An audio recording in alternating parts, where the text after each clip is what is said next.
ഇതാടാ ഒരു പണിയെ മാനോക്ക ആടിനെ കൊണ്ടുപോയില്ല ഞങ്ങളെ കൂടെ വരട്ടെ. എന്നെ എങ്ങനെ കൊണ്ടുപോകല്? എനിക്ക് ഡയലോഗിന് കുറച്ച് കൂടുതലല്ലേ, കൂടി വലിയ ആളായി നിൽക്കണം നല്ല വിചാരം. ഇല്ല മാനോക്ക, ഞാൻ അങ്ങനൊന്നും ഇല്ല. എനിക്കൊരു പണി കിട്ടിയാൽ മതി. ഉറപ്പല്ലേ? ഈ കൊണ്ടേന്റെ സ്വഭാവം മാറൂല? ഇല്ല, മാറൂല. എന്നാ പോരെ, ഇവിടെ അടുത്തൊരു സൈറ്റ് നോക്കാണ്ട് ഇവിടെ വന്നിട്ടുണ്ടാവും.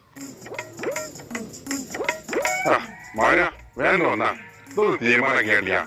ഞാൻ കുറച്ച് തിരക്കിലായി പോയി. ഇത് നമുക്കൊന്ന് ശരിയാക്കാം. എന്നാ അതിന്റെ കണക്ക് പറഞ്ഞ ഇത് പടവിന് എത്ര കല്ല് വേണ്ടി വരും? പടവിനിപ്പോ തൽക്കാലം 1000 വില ഇറക്കിപ്പോ. 1500 എന്തിനാ? 1000 പോരെ? എന്തിനു ഇവർക്ക് വേസ്റ്റ് ആക്കണേ അല്ലേ? വെറുതെ ഇവർക്ക് അറിയാം. എന്താ മാനുജി പറഞ്ഞത്? അതിന്റെ പരമാവധി കുറച്ച് പറയാനല്ലേ പറഞ്ഞത്? അതൊന്നൊക്കെ പറഞ്ഞത്. അല്ല, ആ സമയം വെച്ച് പിന്നെ ഓർമ്മ പറഞ്ഞാണ് 1000 മുതൽ